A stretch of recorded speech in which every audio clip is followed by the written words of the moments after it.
కాలంలో ఉన్న స్విచ్ బోర్డుకు దీనికి తేడా చూడండి. ఇగో ఇది పెడితే ఛార్జింగ్ అయితేనే లేదు, ఇది పూర్తిగా ఆన్ అవుతలేదు. ఇది దీన్ని ఆపుతుంది, సగం ఆపుతుంది.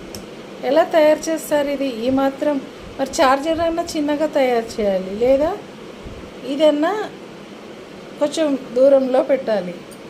ఏమన్నా మెథడ్ ఉందా? ఇది చాలాసార్లు ఎంత ఒత్తినా కూడా అయితేనే లేదు. ఇలాంటి ఛార్జర్స్, ఇలాంటి స్విచ్ బోర్డులు చూడ ఎంతసేపు, ఇంత తెలివి లేదా మనుషులకు? ఛార్జర్ అన్నా కరెక్ట్ తయారు చేయాలి, చిన్నగా వస్తేనే లేదు ఛార్జింగ్. మళ్ళీ దీన్ని ఆఫ్ చేస్తే ఇగో దూరం పోతుంది, ఆన్ చేస్తేనేమో దాన్ని సగం అవుతుంది. ఎట్లా పెట్టుకోవాలి ఇది ఇంట్లో? ఇప్పుడు దీనికోసం ప్రత్యేకంగా తయారు చేయించాలి స్విచ్ బోర్డు. ఈ మెదడు ఉండి చేస్తారా ఛార్జర్లు, లేకుంటే మెదడు లేక ఈ స్విచ్ బోర్డులు చేస్తారా? నాకు అర్థం కాదు.